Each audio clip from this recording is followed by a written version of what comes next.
میرا جسم ٹوٹ رہا تھا. بہت جلد یہ کسی لاش میں بدلنے والا تھا. آسمان میں اڑتے چیل کوے شاید میرے مرنے کے انتظار میں تھے.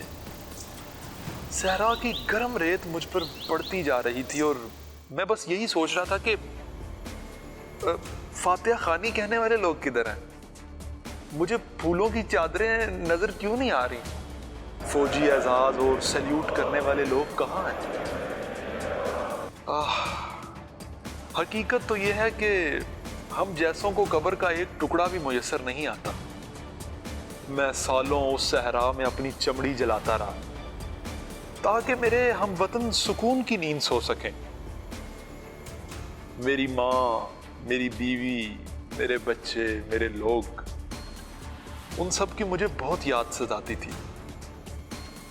میں گاؤں واپس جانا چاہتا تھا اور اپنے لوگوں کے ساتھ کچھ وقت گزارنا چاہتا تھا. مجھے معاف کرنا میرے پیارو، میری ماں، مجھے معاف کر دینا. شاید تیری بچپن کی دی ہوئی وہ لوریاں مجھے یہاں تک لے آئیں. تو کہا کرتی تھی نا کہ وطن عزیز ماں کی طرح ہوتا ہے. بس اس پیارے ملک پاکستان کی بقا کی خاطر میں نے اپنی زندگی قربان کر دی.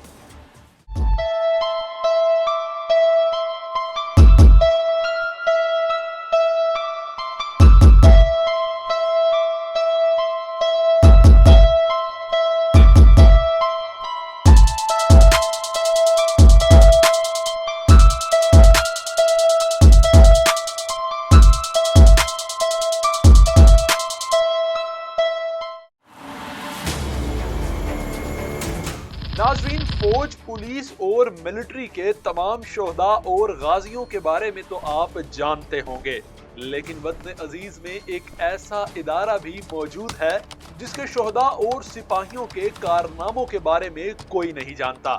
مارخور کے نشان پر بنی اس ایجنسی ISI کو 2011 میں دنیا کی بہترین ایجنسیز کی فہرست میں سب سے پہلے نمبر پر رکھا گیا ہے. دشمن آج بھی اس ایجنسی کا نام سن کر کانپ جاتا ہے. کوئی اسے ایک الگ ریاست کا درجہ دیتا ہے تو کوئی اسے نہایت پروفیشنل ادارے کے طور پر مانتا ہے. لیکن ISI نے اپنے بہترین کارناموں سے پوری دنیا میں اپنی شہرت کا لوہا منوایا ہے. آج کی اس ویڈیو میں ہم ISI کے متعلق تفصیلی گفتگو کرنے جا رہے ہیں، جس کے اندر ہم یہ جانیں گے کہ ISI کی تاریخ کے بہترین آپریشنز کون سے تھے اور ان آپریشنز کو کرتے ہوئے کن کن مسائل کا سامنا کرنا پڑا. اور آخر پہ ہم آپ کو یہ بھی بتائیں گے کہ آپ ISI کو جوائن کیسے کر سکتے ہیں. ISI کا مین ٹارگٹ بھی کسی بھی ایجنسی کی طرح ضروری معلومات کو اکٹھا کرنا ہوتا ہے جو کہ وطن عزیز کے حق میں بہتر ہو یا پھر وطن عزیز کے مخالف ہو. اب ان تمام معلومات کو حاصل کرنے کے لیے بعض اوقات تو کھلے عام سب کو بتا کر کارروائی کی جاتی ہے، جسے اوورٹ اپروچ بھی کہا جاتا ہے، جبکہ بعض اوقات کچھ انفارمیشن کے حصول کے لیے کوورٹ اپروچ کا استعمال بھی کیا جاتا ہے، جس میں انتہائی خاموشی کے ساتھ بغیر کسی کو خبر کیے اپنا کام مکمل کرنا ہوتا ہے. ISI کی مثال ایک پیاز کی طرح ہے. جس طرح ایک حصہ اتارو تو اندر سے دوسرا حصہ نکلتا ہے، بالکل اسی طرح ہماری مین پاور بہت زیادہ ہے اور پوری دنیا کے اندر ہمارے ایجنٹس پھیلے ہوئے ہیں. لیکن سب سے اہم کام ہوتا ہے کہ اپنے ہی ایجنٹ پہ نظر رکھنا.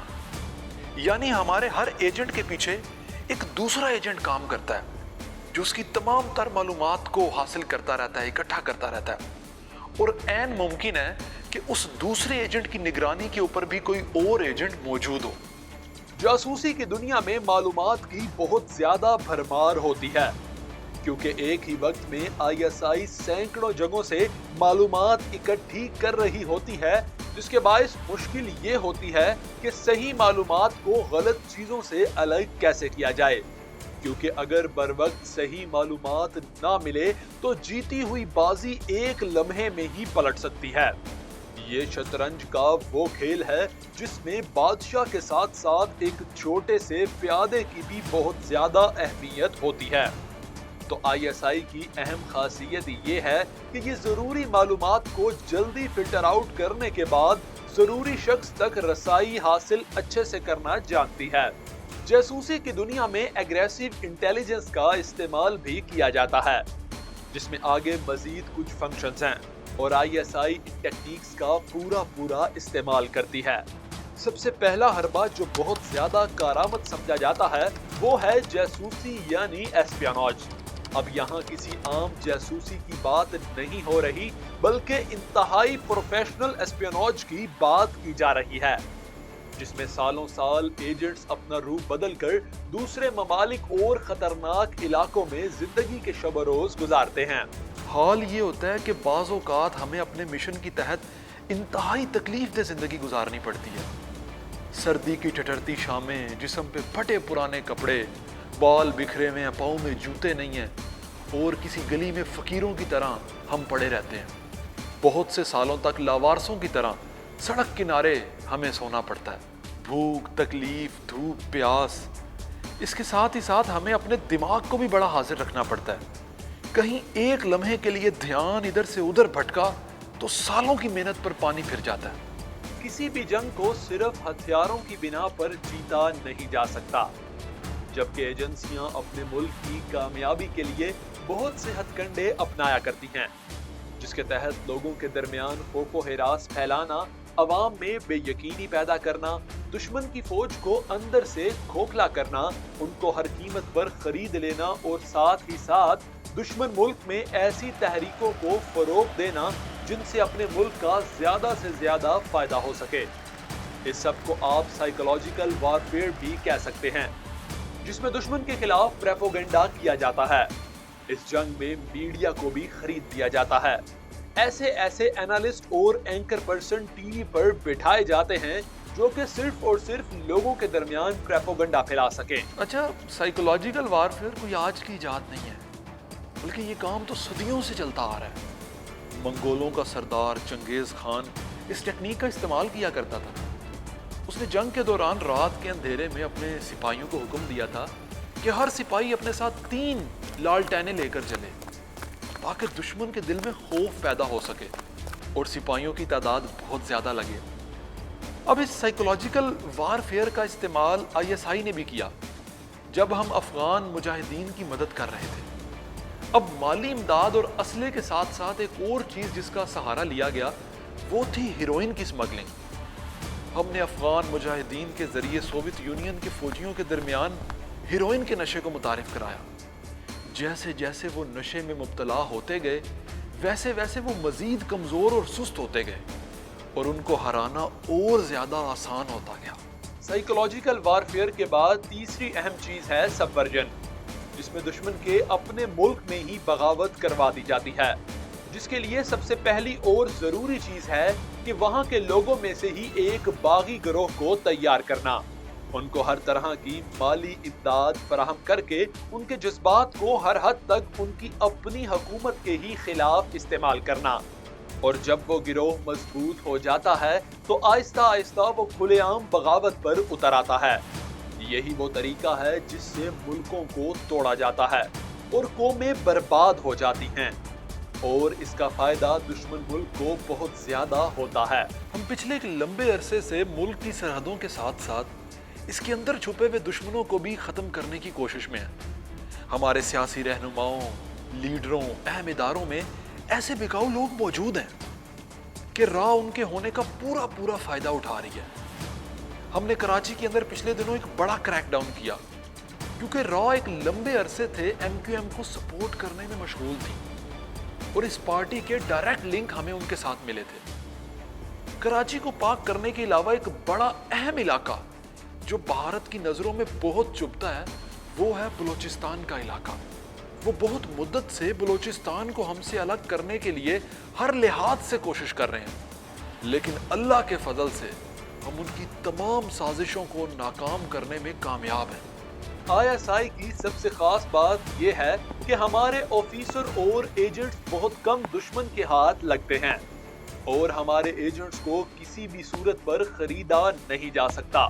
ان کی رگوں میں دوڑتا ہوا خون کلمہ طیبہ کے لیے ہر وقت قربان ہونے کو تیار رہتا ہے۔ جذبہ شہادت ہمارے جوانوں کا خاصہ ہے۔ یہ جیتے ہیں تو اس امید میں کہ کبھی موقع ملے اور ہم وطن عزیز کے لیے اپنی جان قربان کر سکیں۔ اگر ہم باقی ایجنسیز کو دیکھیں تو بہت بار ایسا ہوا ہے کہ ان کے ایجنٹس پکڑے بھی گئے ہیں اور ان کو خریدا بھی جا چکا ہے۔ 2016 میں ہمیں یہ خبریں موصول ہوئیں کہ ہمارا ازلی دشمن بھارت پاکستان میں دہشت گردی کی مہم چلا رہا ہے، جس میں بلوچستان کا علاقہ خصوصی طور پر ٹارگٹ کیا گیا ہے اور معصوم بلوچ قوم کو اپنے ہی وطن عزیز کے خلاف ہتھیار اٹھانے پر اکسایا جا رہا ہے۔ ہم ایک لمبے عرصے سے اس نیٹ ورک کو توڑنے کی جستجو میں لگے ہوئے تھے، لیکن کوئی بھی پختہ سراغ ہمیں نہیں مل رہا تھا۔ چند مہینوں کی محنت کے بعد ہم انڈیا کا ایک حاضر سروس ایجنٹ پکڑنے میں کامیاب ہو گئے، اور نہ صرف کامیاب ہوئے بلکہ اس نے خود کیمرے پہ آ کے اپنے تمام جرائم کا اعتراف بھی کیا۔ کلبھوشن یادو، جس کا کوڈ نیم مبارک حسین پٹیل تھا، جو کہ بلوچستان میں اپنا پورا نیٹ ورک چلانے کے ساتھ ساتھ سی پیک کے حوالے سے بھی تمام تر معلومات اکٹھی کر رہا تھا۔ کلبھوشن کے علاوہ ہم کچھ عرصہ پہلے ریمنڈ ڈیوس کو پکڑنے میں بھی کامیاب ہوئے ہیں۔ چوتھی اہم چیز جس پہ ایجنسیز بہت زیادہ عمل کرتی ہیں وہ ہے سیبوٹاج، جس کا مطلب ہے تخریب کاری کرنا، یعنی کہ دوسری ایجنسیز کے تمام تر پلانز کو ناکام کرنا یا پھر ہر حد تک انہیں روکنے کی کوشش کرنا، دشمن کے ایجنٹس کو اپنی طرف کر کے انہیں اپنے فائدوں کے لیے استعمال کرنا۔ ISI نے جب سوویت یونین سے افغانستان میں ٹکر لی تو افغان طالبان کو مدد فراہم کرنا بہت خطرناک ہو رہا تھا، کیونکہ افغان حکومت اس سب کے خلاف تھی۔ اب چونکہ وہاں خانہ جنگی کا عالم تھا تو افغان مہاجرین بہت زیادہ تعداد میں ہجرت کر کے پاکستان آ رہے تھے۔ افغانستان نے یہ سوچا کہ اپنی ایجنسی کھاد کے بھی کچھ جاسوس پاکستان بھیجے جائیں تاکہ وہ ISI کے بارے میں معلومات لیں کہ کیا وہ افغان طالبان کو مدد فراہم کر رہے ہیں یا نہیں۔ لیکن ان کا یہ قدم اٹھانے سے پہلے ہی ان کے تمام تر عزائم کے بارے میں ISI کو پتہ چل گیا۔ ہم نے افغان ایمبیسی کے انچارج منظور احمد کو پاکستان آنے والے تمام ایجنٹس کے نام دینے کو کہا۔ منظور احمد اپنی حکومت کی طرف سے بھی بہت زیادہ پریشرائز تھا اور سوویت ایجنسیوں کا بھی اسے بڑا خوف تھا، لیکن ہم نے منظور کو یہ یقین دلایا کہ اگر تم تمام انفارمیشن ہمیں دے دو تو تمہاری حفاظت ہماری ذمہ داری ہے۔ چند ہی دنوں میں ISI نے منظور احمد سے ساری معلومات لے لی اور وعدے کے مطابق اس کو اور اس کی پوری فیملی کو لندن خفیہ طور پہ بھجوا دیا، اور سوویت یونین افغان ایجنسیاں ہاتھ ملتے ہوئے رہ گئیں۔ پاکستان نے جب اپنا ایٹمی پلان شروع کیا تو اس کو انتہائی خفیہ رکھا گیا، لیکن اس کے باوجود بھی دنیا کی طرف سے یہ دباؤ آتا رہا کہ پاکستان کو ایٹمی طاقت بننے سے روکا جائے۔ دنیا نے ہر طرح کی سازش، بلیک میلنگ اور ہتھ کنڈوں کا سہارا لیا، لیکن ISI کی انتھک محنتوں کی وجہ سے دشمن کا کوئی بھی وار کارآمد ثابت نہ ہو سکا۔ دنیا بھر کی خفیہ ایجنسیاں مثلاً CIA، Mossad, free Manson Pakistan کو ناکام کرنے کے لیے ایڑی چوٹی کا زور لگاتی رہیں، لیکن جنرل ضیاء الحق نے دنیا بھر میں ISI کے ایجنٹس کو بھجوا کر ایٹمی پرزے اور تمام تر ضروری اشیاء کو اکٹھا کیا۔ کتنی ہی ماؤں کے لختے جگر ان تاریک راہوں میں مارے گئے، کتنی ہی بیٹیوں کے سہاگ اجڑ گئے، تب کہیں جا کر ہم لوگ ایٹمی طاقت بننے میں کامیاب ہو پائے ہیں۔ اور آج دنیا کے تمام تر کفر کے آگے اگر کوئی اسلامی ریاست کھڑی ہے تو اللہ کے فضل اور حضور نبی کریم صلی اللہ علیہ وآلہ وسلم کے فیضان خاص سے وہ صرف اور صرف پاکستان کی ریاست ہے۔ ISI سب سے زیادہ ہیومن انٹیلیجنس کا استعمال کرتی ہے۔ انفارمیشن حاصل کرنا کسی ایک بندے کے بس کی بات نہیں ہوتی، اس کے لیے خبریوں کا ایک پورا جال بچھانا پڑتا ہے۔ بعض اوقات تو لوگ اپنی مرضی سے تمام خبریں ISI کو دے دیتے ہیں، لیکن بعض اوقات زور زبردستی بھی کرنی پڑ جاتی ہے۔